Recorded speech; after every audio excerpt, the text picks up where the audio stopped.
I love party games. I've played so much Mario Party in my lifetime, and somehow these games never get old to me. But Mario Party isn't the only player in the party game genre, for better or for worse. There are tons of people who have thrown their hats into the ring and made a party game to compete with Mario Party, and the latest game to rise up is Garfield Lasagna Party. So today, I want to give Garfield Lasagna Party a detailed, in-depth look and see if it's worth picking up over its contemporaries. Garfield Lasagna Party is a brand new party game that promotes that it has 32 minigames and 3 different game modes. The main board mode here is Lasagna Race, where your ultimate goal is to collect the most lasagna by the end of the game. Each player will choose their character, slim pickings here, and then you're immediately thrust into the board gameplay. A weird little quirk about Garfield Lasagna Party is that you always move in player order. So unlike how Mario Party has all players roll for their order at the start of the game, Garfield Lasagna Party assigns this to just the order that you pick your controller up in. So if you're having a lasagna race night with some friends, you better sprint to get that first player controller if you want to roll first. So in Lasagna Race, players will roll, use items, and gain coins and lasagnas. After everybody rolls, a minigame is played. The player who comes in first gets 5 lasagnas, with the preceding players getting 3, 2, and 1 lasagnas respectively. The second and third place players will also receive 1 coin, while the last place player receives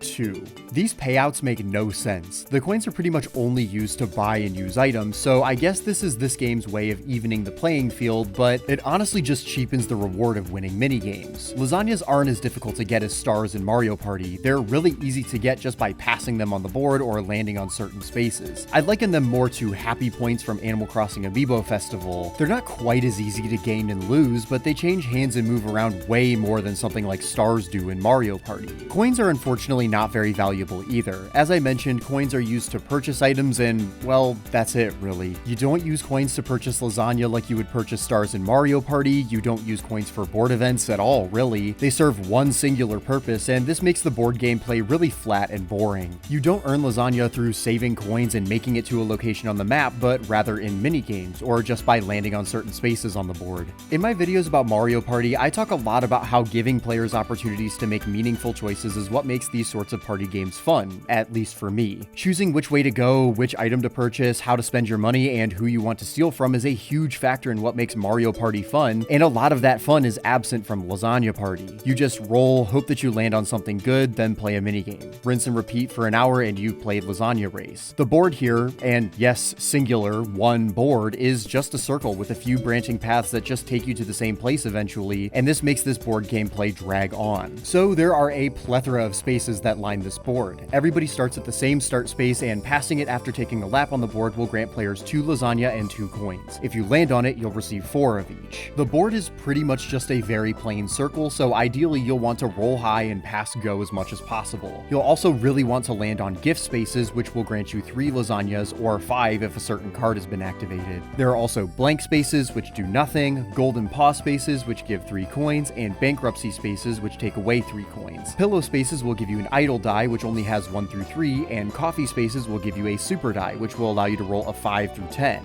Dog spaces will send you back 2 spaces, Pookie spaces will send you forward 3, and mirror spaces will send you forward the same number that you had rolled. Cat flap spaces will allow you to travel to the next Pookie space if you pay 2 coins, which does help to give more value to coins, which is nice. The golden fish space will give you a random item, and the shop space allows you to shop for items. The roulette wheel space allows you to spin a roulette that can give you an extra dice roll, gain some lasagnas or coins, or lose some coins. The event and chance card spaces are reminiscent of chance and community chests from Monopoly, except event typically affects all players while chance usually just affects you. And finally, there's the mystery space, which will just randomly emulate an effect from the other spaces. There's a really surprising amount of variety here with the space types. It's ambitious and I want to appreciate it, but honestly I think that there is too much going on. Rolling and taking turns already takes an eternity, but pretty much every space is going to have some sort of event take place, and it makes the game feel very random and like you have no idea what is about to happen to you in your standing. You can also randomly pick up coins, lasagna, items, and event cards on the board too, which just makes the gameplay feel very cluttered. I'd liken it to when you get the capsule event in the last 5 turns of Mario Party 5. Every single space has an event, you likely won't know exactly what it means for you, and it makes you feel like more and more of the game was being decided by chance. There's also a distinct lack of positioning or decision making here. Garfield Lasagna Party wants to invoke the same feeling that Mario Party does by by giving you opportunities to spend money on items that can really throw a wrench in your opponent's plans, but it's not like you're fighting to get to a star location faster or choosing to go to Boo to steal something. Lasagna Race is too simple to be mistaken for Mario Party, but if it was going for a more simplistic get from A to B structure like Wii Party's Board Game Island, I think that the clutter and confusion are too much to really get a simple, fast-paced, more minigame-centered approach to work either. Unfortunately, Lasagna Race is just stuck between trying to make its board game play complex, but also simple and easy to learn, and ends up not really accomplishing either, sadly. Another aspect that makes the board game play fall flat is the item system. There are 8 items here that players can use to affect their dice rolls or their opponent's dice rolls. Hot dogs and hamburgers add 2 and 5 to your dice roll respectively. This meaty lasagna, I think, will negate any effects of items that your opponents use. This fish will allow you to re-roll, and the fish bone can force an opponent to re-roll. The eraser will remove the effect of the space that your opponent lands on, and finally, you can use bananas to subtract 1 from an opponent's dice roll and chili peppers to subtract 3. The bananas in particular are really weird. You don't have to buy them, but instead you will always have them available as long as you can pay 2 coins to use them when you feel like it. I think that this is a neat idea in theory, but it also works against itself because the chili pepper doesn't work the same way. You have to find or purchase a chili pepper before you could use it, and they're free upon use. It's just weird that there's one item that works this way, and it makes the item system here very confusing. The items here mostly affect dice rolls, and they are somewhat underwhelming to me. The problem here is that you don't only use items on your turn, but after a player rolls, everybody has the option to use an item. Every single time. And add in players forcing someone to roll again multiple times, and a quick 20-turn game can feel like an eternity. Allowing players to all use items at every dice roll just drags things out and makes each turn take way too long. I will say though, there is an interesting game of chicken that can be played here, where the rolling player could use an item that increases their roll, but the other players can negate that by using their items to decrease the opponent's roll. It's a really neat concept, I just wish that it didn't absolutely drag the pacing of the game down with it. I just find myself preferring the setup of players only using items on their turn, which does give fewer opportunities to use items, but does force players to plan out their moves in advance more. Overall, the board game play for Lasagna Race is really trying to do something differentiated from its contemporaries, but I just don't think that it is focused enough to really captivate a group of people for an hour. However, Garfield Lasagna Party doesn't even really advertise its board game play much, honestly. No, instead, it really focuses on its minigames. So, to properly evaluate the minigames, I'm going to be rating them on a scale from 1 to 10, then finding the mean, median, and mode, and figuring out just how good the minigame set here is. I'll put the score in the bottom right-hand corner of the screen as we discuss these minigames. Garfield Lasagna Party has 32 minigames available, which, I'll be honest, isn't very many. Mario Party 1 has 49 minigames, and even Sonic Shuffle has 50, and those games were released well over 20 years ago. Garfield Lasagna Party also only features 4-player free-for-all minigames as well, so no 1v3s, 2v2s, or duels. Without further ado, here are my rankings for each minigame in Garfield Lasagna Party. Messy Memory is nowhere near as good as Mario Party 3's Messy Memory, sadly. You can just get away with memorizing 1 or 2 item placements and farming those, which just makes this minigame kinda boring. Forbidden Invasion sees players cleaning John's house that is just full of spiders and flies, but the vacuum controls feel awful. It feels more like you're trying to fry ants with a magnifying glass than operating a vacuum cleaner. Frozen Treat is a bullfighter type minigame where you provoke a dog and collect candy. Provoking the dog is on a weird cooldown, and this minigame is just really easy and boring and goes on for way too long. Dangerous Descent is a fast-paced minigame where you escape from an avalanche, but you have so many chances to stay alive that hitting obstacles almost doesn't mean much because of just how many lightning bolts there are on the track that will speed you up. It's fun, just very easy. Presto Pizza is a shooting gallery minigame that has a really jumpy cursor that makes it difficult to aim well. I wish that you would automatically snap to these ovens and could rapidly fire at them rather than awkwardly hovering over them with a free cursor. Perfect Profile is a pretty good reaction minigame. It rewards quick and accurate reactions, but is just a little plain visually and goes on for too long. Dog Panic is another reaction minigame, but this one frame drops all the time, at least on Switch, which is definitely not something that you can have in a reaction-based minigame. Snowball Fight has tank controls, runs pretty badly, and there's an insane delay between when you press A and when you throw a snowball. It's just really bad. Last Lasagna is a keep-away minigame that is okay, it just goes on for a while and the tomatoes just take forever to throw. Catapulted Pie is a really interesting idea, but rotating the control stick and timing pressing A just doesn't feel good or intuitive. Dog Dodge. Can you dodge the incredibly slow dogs? Most likely. Quick Veto is an Easter egg hunt around a vet office that is really boring and goes on for way too long. When you pick up the wrong item though, you won't believe the sound that plays.